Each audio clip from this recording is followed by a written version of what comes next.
Morning, everyone. Seems like people are still busy with networking right now. However, my name is Ravindra Yadav. I'm a partner with Technopak Advisors. I don't know how many of you are familiar with Technopak Advisors. It's a 35 years old retail consulting firm based out of India. And we essentially deal with retail, food services, fashion and apparel.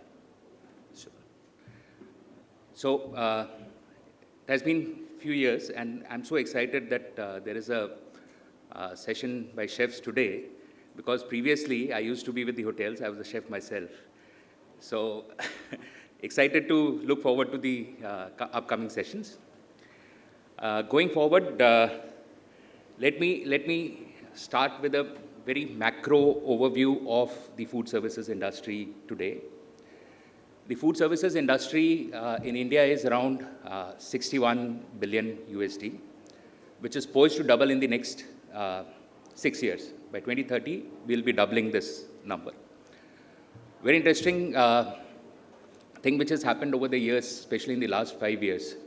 Earlier, so let me give you a breakdown of what we mean by organized and what we mean by unorganized.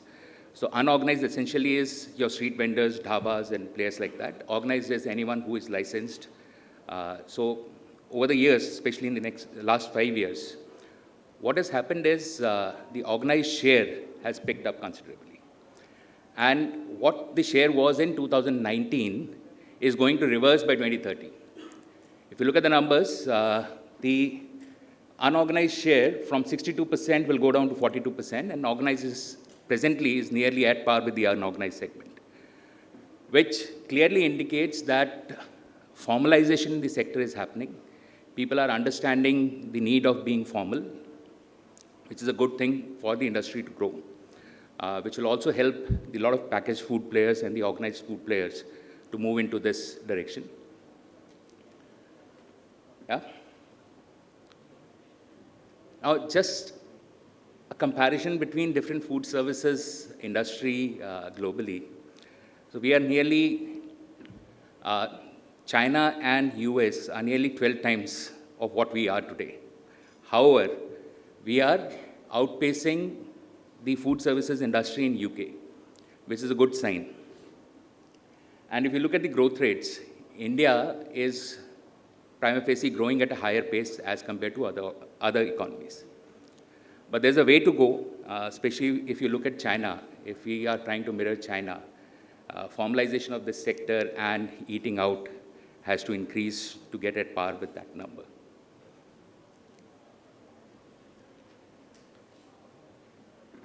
Sorry.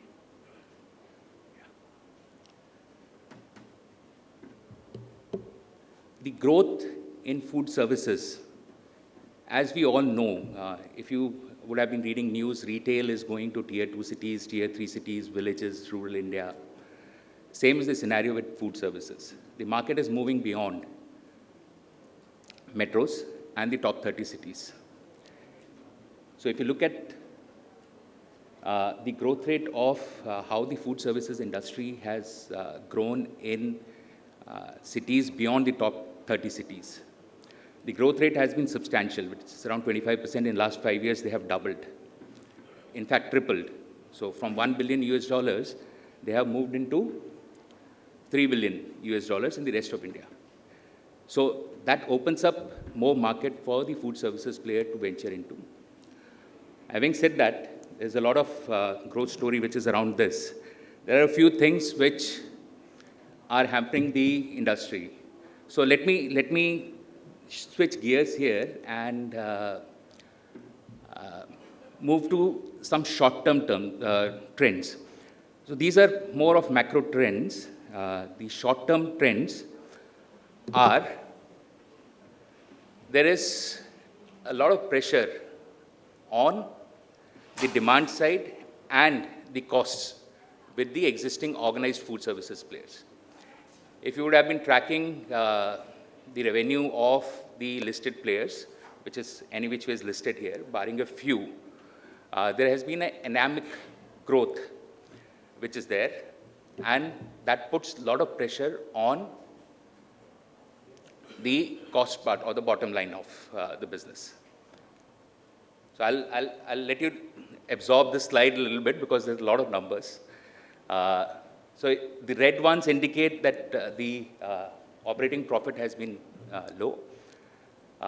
Barring, I think, Jubilant and Burger King, rest are all struggling with the growth part of it.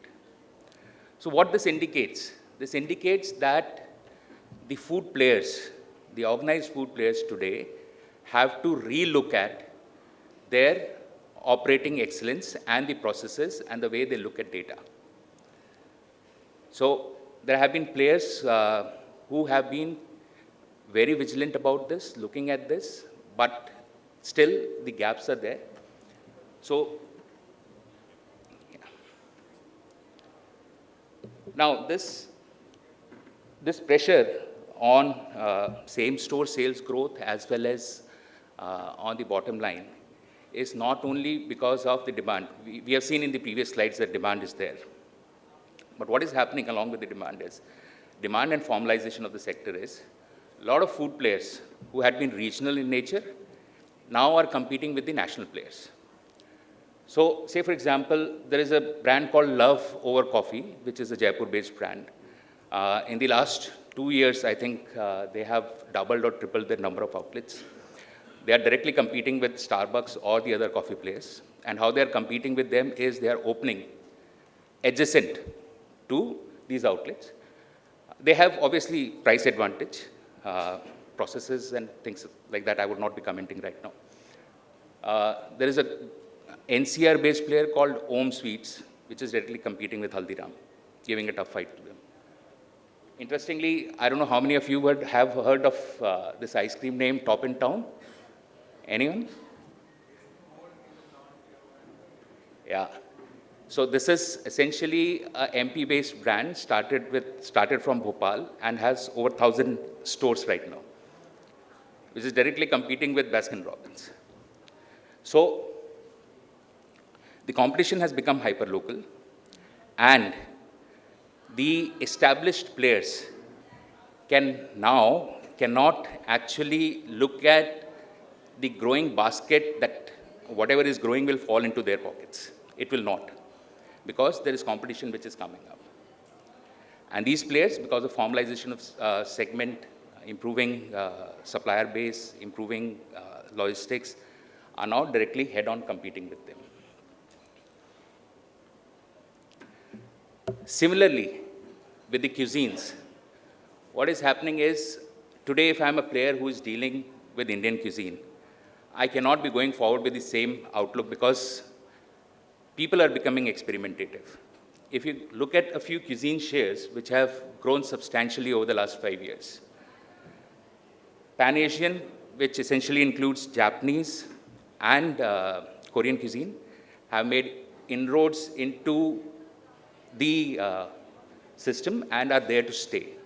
The way these outlets are growing, I think, to name a few, Yumi is a player by Lightbite Foods, which has opened up multiple outlets in the last 2-3 years. Similarly, Mama Goto and a few others. Bakery and desserts is also an interesting category wherein we see a lot of growth.